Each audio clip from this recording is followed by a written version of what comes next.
ஆன்மீக அன்பர்கள் அனைவருக்கும் இனிய வணக்கங்கள். நம்ம இந்த வீடியோ மூலமாக 2025ஆம் ஆண்டிற்கான செப்டம்பர் மாத ராசி பலன்களை பார்க்க இருக்கிறோம். இந்த செப்டம்பர் மாத ராசி பலன்களை பார்ப்பதற்கு முன்பாக இந்த செப்டம்பர் மாத காலகட்டத்தில் நடக்கக்கூடிய முக்கியமான நிகழ்வுகளை தனி வீடியோ தொகுப்பில் கொடுக்கலாம் அப்படின்ற நோக்கத்தோடு இந்த வீடியோ தொகுப்பை பொது மக்களுக்காக அனைத்து ராசிக்காரர்களுக்கும் பொதுவான பலன்களாக இந்த விளக்கத்தை தனி வீடியோவாக கொடுக்கலாம் அப்படின்னு நினைக்கிறேன். இந்த செப்டம்பர் மாதம் 2025 பார்த்தோம் அப்படின்னாக்கா முக்கியமான ஒரு நிகழ்வு, கிரகணங்கள் தோஷம் ஏற்படக்கூடிய காலகட்டங்கள் இந்த மாதத்தில் உதயமாகுதுங்க. அதாவது கிரகண காலகட்டங்கள் அப்படின்னு பார்த்தீங்கன்னா செப்டம்பர் மாதம் 7ஆம் தேதி அன்று பார்த்திங்கனாக்கா சந்திர கிரகணம் நிகழ இருக்குது. அப்போ ராகுவினால் ஏற்படக்கூடிய இந்த சந்திர கிரகணமானது அன்று இரவு 9 மணி 56 நிமிடத்திலிருந்து மிட்நைட்டில் 1 மணி 26 நிமிடம் இந்த காலகட்ட வரலும் சந்திர கிரகணமானது அன்றைக்கி நிகழ இருக்குது. இது பூரணமான சந்திர கிரகணம் அப்படின்னு பார்த்தோம் அப்படின்னாக்கா முழுமையான சந்திரகிரகணம் பிடிபட்ட காலகட்டங்கள் எப்பொழுது அப்படின்னாக்கா தொடங்கக்கூடிய காலகட்டம் 9 மணி 56 தொடங்கி 1 மணி 26 நிமிஷம் மிட்நைட்டில் சந்திர கிரகணமானது முடிய போகுது. அதில் முழுமையான பவர்ஃபுல்லாக அந்த கிரகணம் ஏற்படக்கூடிய காலகட்டம் எப்படின்னு பார்த்திங்கன்னா இரவு மணி 11 மணிலேருந்து 12 மணி 23 நிமிடம் வரலும் முழுமையான சந்திர கிரகணமாக தெரிய போகுது. இது இந்தியாவில் தெரிய போகுது. இதுக்கு முன்பாகலாம் நடந்த கிரகணங்கள் பார்த்திங்கன்னா போன வருடத்தில் நடந்ததெல்லாம் வெளிநாடுகளில் நடந்ததுனால நமக்கு எதுவும் பாதிப்புகள் இல்லை. ஆனால் இந்த சந்திர கிரகணம் மட்டும் இந்த காலகட்டத்தில் இந்த மாதத்தில் மட்டும் நம்ம இந்தியாவில் தெரியக்கூடிய ஒரு கிரகணமாக இருக்க போகுது.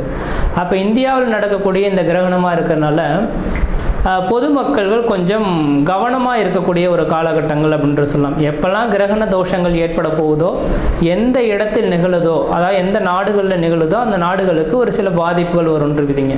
அப்போ ராகு பகவான் கும்பத்தில் நின்று கும்பத்தில் இருக்கக்கூடிய ராகுவோட சந்திரன் இருந்து ராகு கிரகஸ்த சந்திர கிரகணமாக இந்த வருடம் செப்டம்பர் மாதம் 7ஆம் தேதி தொடங்க போகுது. இது பொதுமக்களுக்கு ஒரு சில பாதிப்புகளையும் கொடுக்கும், ஒரு சில நட்சத்திரங்களுக்கு யோகங்களும் கொடுக்க போகுது.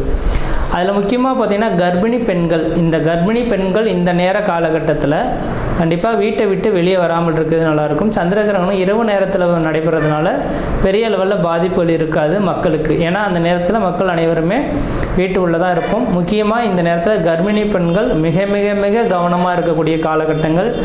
இந்த கிரகண தோஷங்களில் கொஞ்சம் வெளியில் வந்து சுற்றி உலாவணும், அந்த கிரகணத்தை பார்க்கணும் அப்படின்ற மாதிரி கர்ப்பிணி பெண்கள் மட்டும் நினைக்கிறாங்க அப்படின்னாக்கா அதோட கதிர்வீச்சு அதிகமாக இருக்கிறதுனால பிறக்கக்கூடிய குழந்தைகளுக்கு ஒரு சில பாதிப்புகளை கொடுக்கலாம்.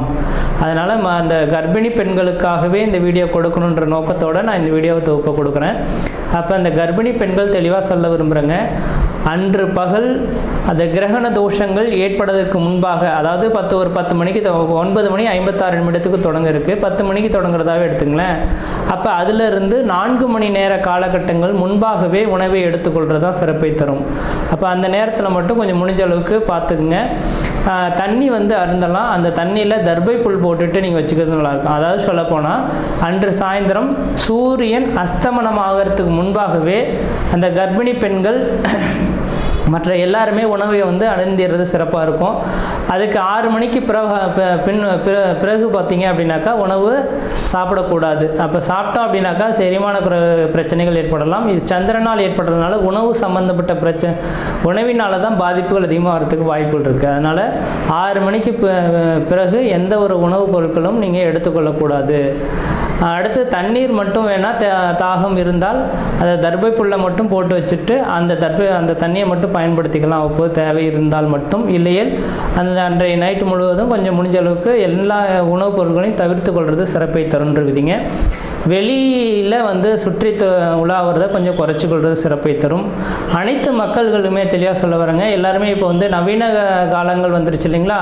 இப்போ சந்திர கிரகணத்தை பார்க்கணும் அப்படின்ற நோக்கத்தோட மக்கள் பார்த்தோம் அப்படின்னாக்கா அந்த வீடியோ தொகுப்புலாம் கொடுத்துருப்பாங்க, சென்னையெல்லாம் ஏற்பாடு செய்திருப்பாங்க, பார்க்க இருப்பாங்க. அது முடிஞ்ச அளவுக்கு பார்த்தீங்க அப்படின்னாக்கா நான் குறிப்பிட்ட நட்சத்திரக்காரங்கள் மட்டும் அந்த மாதிரியான தொகுப்புகளுக்கு போகாமல் இருக்கிறது தான் விசேஷத்தை கொடுக்கும். அதாவது கும்ப வீட்டில் நடக்க இருக்குது. இந்த கும்ப வீட்டில் இருக்கக்கூடிய சதயம், பூரட்டாதி, உத்திரட்டாதி சதயம், பூரட்டாதி, உத்திரட்டாதி இந்த 3 நட்சத்திரக்காரர்களும், புனர்பூசம், விஷாகம் மொத்தம் இந்த 5 நட்சத்திரக்காரர்களும் கம்பல்சரி வெளியில் வராமல் இருந்துக்குங்க. கர்ப்பிணி பெண்கள் எப்படி இருக்கணுமோ அதே போல் சதயம், பூரட்டாதி, உத்திரட்டாதி, புனர்பூசம், விஷாகம் இந்த 5 நட்சத்திரக்காரர்களும் கர்ப்பிணி பெண்களும் அந்த நேர காலகட்டத்தில் வெளியில் வராமல் இருக்கிறது தான் சிறப்பை தரும். அவர்களுக்கு முழுமையான அந்த ஏன்னா அதோட அவங்களோட 1-5-9 அதோட கனெக்டிவிட்டியில் தான் இந்த ராகு கிரகஸ்த சந்திர கிரகணமானது தொடங்க இருக்குது. அதனால் இந்த நபர்களுக்கு மட்டும் பாதிப்புகள் அதிகமாக இருக்கும். இவர்கள் வெளியில் வராமல் இருக்கிறது விசேஷத்தை கொடுக்கும். மற்ற நபர்கள் வெளியில் போகலாம். அதே போல் வயது மூத்தவர்கள் 60 வயதுக்கு மேற்பட்ட நபர்களும் வெளியில் வராமல் இருக்கிறது விசேஷத்தை கொடுக்குன்றீங்க.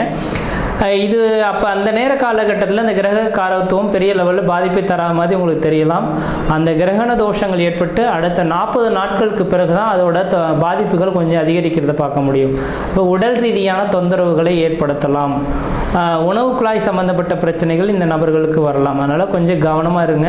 இந்த நட்சத்திரம் நான் சொன்ன இந்த 5 நட்சத்திரக்காரர்களும் மறுநாள் பார்த்தீங்க அப்படின்னாக்கா காலையில் எழுந்து பச்சை தண்ணியில் குளிச்சுட்டு விநாயகர் கோயிலுக்கு போயிட்டு அர்ச்சனை பண்ணிட்டு வர்றது விசேஷத்தை கொடுக்குங்க. ஏன்னா ராகு கேதுவின் கண்ட்ரோலை பண்ணக்கூடிய சக்தி விநாயகர் பெருமானுக்கு மட்டுமே உண்டு. அப்போ மறுநாள் செப்டம்பர் 7ஆம் தேதி நைட்டு இந்த கிரகணம் தொடங்க இருக்குது.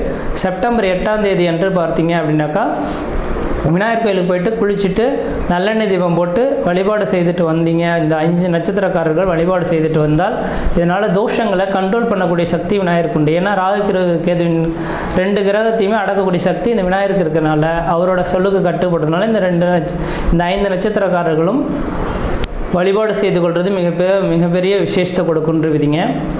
அதே வேளையில் மற்ற ராசிக்காரர்கள் பெரிய லெவலில் பாதிப்புல எதுவும் தடாதுன்றவிதிங்க.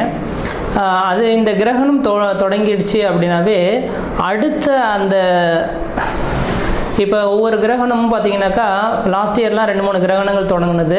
ஆனால் இந்தியாவில் தெரியலை, அதனால் நமக்கு பாதிப்பு இல்லை. அப்போ எந்த நாடுகளில் கிரகணம் ஏற்படுதோ அந்த நாடுகள் கிரகணம் தொடங்கி அடுத்த கிரகண தோஷங்கள் உண்டாகக்கூடிய காலகட்டம் வரலும் ஒரு சில பாதிப்புகளை கொடுக்கும். அப்போ ராகுவினால் இந்த நேரத்தில் தொடங்கிறதுனால கடல் சீற்றங்கள், ஏன்னா சந்திரனோட அமைப்பில் இருக்கனால நீர் சம்பந்தப்பட்ட விஷயங்கள் கடல் சீற்றங்கள் ஏற்படலாம். அதாவது கடல் அலைகள் பூகம்பங்கள் ஏற்படக்கூடிய விஷயங்கள். அதே போல் பார்த்திங்கனாக்கா அந்த நெருப்பினால் பாதிப்பு, விமான விபத்துக்கள், இது மாதிரியான ஒரு சில பாதிப்புகள் ஏற்படுத்துறதுக்கான வாய்ப்புகள் உண்டு. மக்கள் அதுக்கு பின்னர் பார்த்தீங்க அப்படின்னாக்கா முக்கியமாக அடுத்ததாக மழை காலங்களும் தொடங்க இருக்குது இல்லைங்களா. அப்போ மழை காலங்களில் பார்த்திங்கனாக்கா நவீனமான ஒரு நோய் உருவாகிறதுக்கான வாய்ப்புகள் உண்டு. நோய் தொந்தரவுகள் மக்களுக்கு வரதுக்கான இந்த கிரகண தோஷத்தினால மக்களுக்கு அதிகப்படியான நோய் தொந்தரவுகள் ஏற்படலாம். நீரினால் பரவக்கூடிய நோய்கள் அதிகமாக உருவாகிறதுக்கான வாய்ப்பு உண்டு. அப்போ மழை காலங்களில் மக்கள் குடி தண்ணீர்களை சுத்தமாக வச்சுக்கணும். மழை அதாவது வெள்ளப்பெருக்கு அதிகமாக ஏற்படக்கூடிய இருக்கக்கூடிய இடங்களாக இருந்தால் தன்னோட வீட்டை கொஞ்சம் கவனமாக வச்சுக்கிறது, தண்ணி புகாத அளவில் இந்த வடிகால் வசதிகள்லாம் ஏற்படுத்தி கொள்வது விஷயத்தை கொடுக்கும். நான் இது சொல்லும் போது தேவையில்லாத விஷயம் இதெல்லாம் எதுக்கு அப்படின்னு நினைப்பீங்க. இதை அனுபவிக்கும் போது தான் அதோட பாதிப்புகள் தெரியும். அதனால் இந்த கிரகண தோஷங்கள் இருக்கிறதுனால பாதிப்புகள் இருக்கின்ற நம்பிக்கை வரக்கூடிய நபர்களாக இருந்தால் மட்டும் தயவுசெய்து சொல்ல வரேங்க. அடுத்து கரெக்டாக இப்போ செப்டம்பர் 7ஆம் தேதி இந்த கிரகண தோஷம் ஏற்படுது. அதுலேருந்து 40 நாட்கள் அப்படின்னாவே அடுத்து கரெக்டாக மழை காலங்கள் தொடங்கக்கூடிய காலகட்டமாக இருக்கும். கண்டிப்பாக இந்த வருடத்தில் முக்கியமாக நவம்பர் டிசம்பர் காலகட்டத்தில் அதிகப்படியான மழைப்பொழிவுகளும் சீற்றங்களும் அதிகரிக்கிறதுக்கான வாய்ப்புகள் இருக்குது. மக்கள் கவனமாக இருக்குங்க. அதுக்காக தான் இந்த வீடியோ தொகுப்பு கொடுத்துருக்கேன். மற்ற விதத்தில் எந்த தோஷங்கள் பாதிப்பு கிடையாது. தெளிவாக சொல்லக்கூடிய கருத்துக்கள் கர்ப்பிணி பெண்களும் சதயம், பூரட்டாதி, உத்திரட்டாதி, புனர்பூசம், விசாகம் இந்த 5 நட்சத்திரக்காரர்களும் கிரகண தோஷத்தன்று கொஞ்சம் வீட்டை விட்டு வெளியே வராமல் இருங்க. இரவு பார்த்திங்கன்னா 9:56 தொடங்கி நள்ளிரவு 1:26 முடிய இருக்குது. அது முழுமையான சந்திரகிரகணம் அடையக்கூடிய காலகட்டம் 11 மணியிலிருந்து 12:23 வரலும் இருக்குது. இந்த நேர காலங்களில் வெளியில் வராமல் இருங்க. உணவுப் பொருட்கள் எந்த ஒரு உணவுப் பொருட்களும் எடுத்துக்கொள்ள வேண்டாம். மறுநாள் காலையில் குளிச்சுட்டு விநாயகர் கோயிலில் போய்ட்டு விளக்கு போட்டிருந்தாவே இந்த தோஷங்கள் ஓரளவுக்கு கட்டுக்குள் வரும்ன்ற விதிங்க. மற்ற விதத்தில் யாருக்கும் எல்லோரும் தோஷம் கிடையாது. நம்ம இந்த வீடியோ மூலியமாக 2025ஆம் ஆண்டிற்கான செப்டம்பர் மாத ராசி பலன்களை பார்க்க இருக்கிறோம். குறிப்பாக இந்த வீடியோவானது பார்த்தோம் அப்படின்னாக்கா விருச்சிக ராசி அன்பர்களுக்கான வீடியோ. இந்த விருச்சிக ராசி அன்பர்களுக்கு இந்த செப்டம்பர் மாத கிரகங்களை ஆராயும் போது விருச்சிக ராசியின் குணாதிசயங்களே என்ன அப்படின்னாக்கா மற்றவர்களுக்கு உதவி பண்ணக்கூடிய ஒரு ராசிக்காரர்கள். அதாவது யாருக்காவது ஒரு சின்ன உதவினாலும் முன்னின்று போய் செய்து நிற்பீங்க. ஆனால் அந்த உதவி செய்ததுக்கு பின்னர் பார்த்தீங்கன்னாக்கா அந்த உதவியை பெற்ற நபர்கள் யாரும் இந்த விருச்சிக ராசி அன்பர்களை அந்த அளவுக்கு மனமுருகி எடுத்துக்கொள்ள மாட்டாங்க. ஏதோ ஒரு உதவி செஞ்சுட்டாங்க, நான் அதுக்கு ஒரு உதவி செஞ்சு போட்டேன், அது சரியாக போயிடுச்சு அப்படின்ற மாதிரி நினைப்பாங்க. இதை நினைக்கும் போது இந்த விருச்சிக ராசி என்பவர்களுக்கு மனமானது குமுறல் ஆரம்பிக்கும். செய்யாமல் செய்த உதவிக்கு இந்த வையகம் வானகம் ஆற்றல் எது அப்படின்றத திருவள்ளுவர் சொல்லிட்டு போயிருக்கார். எதிர்பாராமல் ஒரு மனிதனுக்கு உதவி செய்யறான் அப்படின்னாக்கா அந்த கடவுளே செய்த உதவி அப்படின்றதுங்க.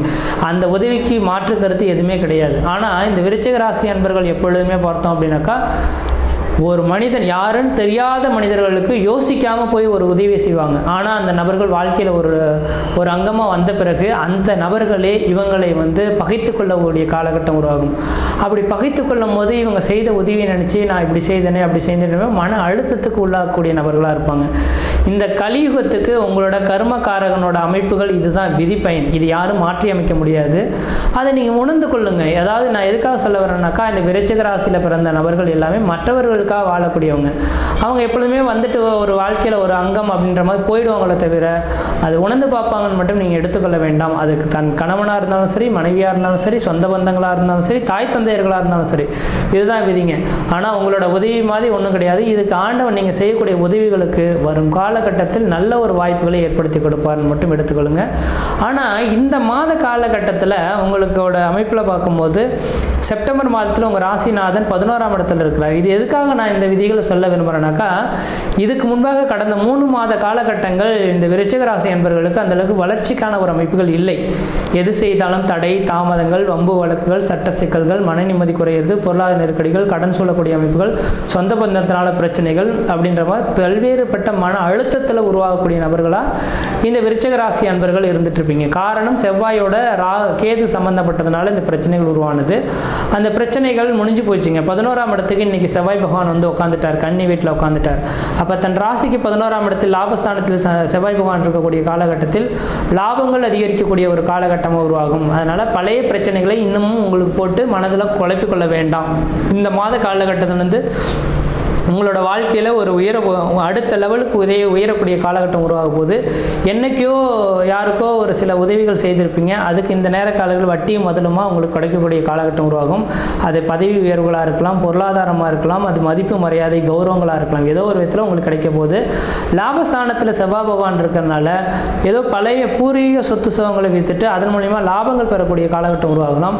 பூர்வீக சொத்து சுகங்கள் ஏதாவது கோர்ட்டு கேஸ் வழக்குகள் இருந்தால் அது சாதகமான சூழல்கள் ஏற்பட்டு உங்களோட பக்கம் அது அந்த கோர்ட்டு கேஸ் வழக்குகள் சாதகமாக ஏற்படுறதுக்கான வாய்ப்புகள் இந்த மாதத்தில் உதயமாக போகுது. அதே போல் பார்த்தோம் அப்படின்னாக்கா உங்களுக்கு வெகு நாட்களாக ஒரு பதவி உயர்வுக்காக காத்துட்ருக்கீங்க. ஏதோ காரணத்தினால தள்ளி வச்சுட்ருக்காங்கன்னா இந்த மாத காலங்களில் உங்களுக்கு பதவி உயர்வுகள் கிடைக்கிறதுக்கான ஒரு காலகட்டமாக இந்த மாதம் உதயமாக போகுது. இந்த குரு பகவான் 12ஆம் இடத்தை பார்க்க இருக்கிறனால வெளிநாடு வெளி மாநிலம் சென்று வசிக்கணும்னு ஆசைப்பட்டால் இந்த நேரத்தில் முயற்சி எடுத்து வெளிநாடு போங்க. கண்டிப்பாக இந்த விருச்சிக ராசிக்காரர்களுக்கு வெளிநாட்டு வாழ்க்கை அப்படியே தாம்பாளத்தில் வச்சு தாங்கி கொள்கிற மாதிரி நீங்கள் எப்போ வருவீங்க அப்படின்ற மாதிரி வெளிநாட்டு வாழ் மக்களும் சரி, வெளிநாட்டு உத்தியோகமும் சரிங்க உங்களை காத்தருளும் அப்படின்றவிங்க. இப்போ விருச்சிக ராசிக்கு இந்த மாத காலகட்டம் அதிர்ஷ்டம் நிறைந்த காலகட்டமாக இருக்குது. அடுத்து 8ஆம் இடத்துலேருந்து குரு பகவான் 2ஆம் இடத்தை பார்க்க இருக்கனால சுப விரயங்கள் ஏற்படுறதுக்கான ஒரு காலகட்டமாக இந்த மாதம் உதயமாகுதுங்க. அவர் நேரடி 1-9 நடந்தால் பண பிரச்சனைகளுக்கு தீர்வு எதுவும் இல்லாமல் இருக்கும். 8ஆம் இடத்துல இருக்கு பார்க்கறனால சுப விரயங்களாக உருவாகிறதுக்கான வாய்ப்பு உண்டு. சுப விரயம் வந்தோன்னா வீட்டில் ஏதாவது சுப நிகழ்ச்சி செய்யணும்னா நீங்கள் அதை ஏற்படுத்தி கொள்வது தான் ஓரளவுக்கு ஒரு நல்ல பலன்களை ஏற்படுத்தி தருன்றீங்க. அடுத்தது 4ஆம் இடத்த சுகஸ்தானத்தை பார்க்க இருக்கனால உங்களோட தாயாரின் உடல்நிலையில் ஏதாவது பிரச்சனைகள் இருந்தால் அந்த பிரச்சனைகளுக்கு ஒரு முற்றுப்புள்ளி வைக்கக்கூடிய ஒரு காலகட்டம் உருவாகும். தாய்க்கும் உங்களுக்கு ஒரு இணக்கமான சூழல்கள் ஏற்படுறதுக்கான வாய்ப்பு உண்டு. பழமையான வீடுகளை இடிச்சிட்டு புதுமையான வீடுகளை கட்டக்கூடிய ஒரு மாதமாகவும் இந்த மாதம் உதயமாகுதுங்க. ஒருவேளை ஏதாவது வீடு மனை வாசல் வாங்கணும் கட்டணும்னு நினைக்கிறேன்னா இந்த நேரத்தில் செய்ய தொடங்க ஓரளவுக்கு நல்லாயிருக்கும். பழமையான வண்டி வாகனங்களை விட்டுட்டு புதுமையான வண்டி வாகனங்கள் வாங்கக்கூடிய ஒரு காலகட்டமாகவும் இந்த விருச்சிக ராசி அன்பர்களுக்கு உதயமாக போகுதுன்றீங்க. அப்போ இந்த மாத காலகட்டத்தில் நீங்கள் எது செய்தாலும் அது அனைத்துமே உங்களுக்கு சாதகமான சூழல்கள் உருவாக போகுது. கடந்த 3 மாதத்தை நினைத்து நீங்கள் வருத்தப்பட வேண்டாம். நீங்கள் எது செய்தாலும் தொட்டது தான் தொடங்கக்கூடிய காலகட்டங்கள், நினைச்செல்லாம் சாதனை பண்ணக்கூடிய காலகட்டங்கள். குடும்பத்தில் ஏதோ சுப நிகழ்வுகள், குடும்பஸ்தானத்தை குரு பகவான் பார்க்க இருக்கிறனால குடும்பத்தில் ஏதோ சுப நிகழ்வுகள் செய்ய போகிறீங்க. எந்த அளவுக்கு முயற்சிகள் எடுக்கிறீங்களோ அந்த அளவுக்கு இந்த இனிமேலுக்கு வரக்கூடிய காலகட்டங்கள் பட்டமரம் தொழில் மாதிரி படிப்படியாக வளர்ச்சிக்கான காலகட்டம் உதயமாக போகுது. முயற்சி எடுத்து பாருங்கள், கண்டிப்பாக வெற்றி பெறுங்கள். இந்த மாதத்தில் நீங்கள் வழிபடக்கூடிய தெய்வம் எதுனாக்கா தட்சிணாமூர்த்தி வழிபாடு மிகப்பெரிய ஒரு அதிர்ஷ்டத்தை தருன்றீங்க. மற்ற விதத்தில் உங்களுக்கு எந்த விதத்தையும் தோஷங்கள் பாதிப்படியாக சீரும் சிறப்புமாக இருப்பீங்க, நலமாக இருப்பீங்க. நன்றி, வணக்கம்.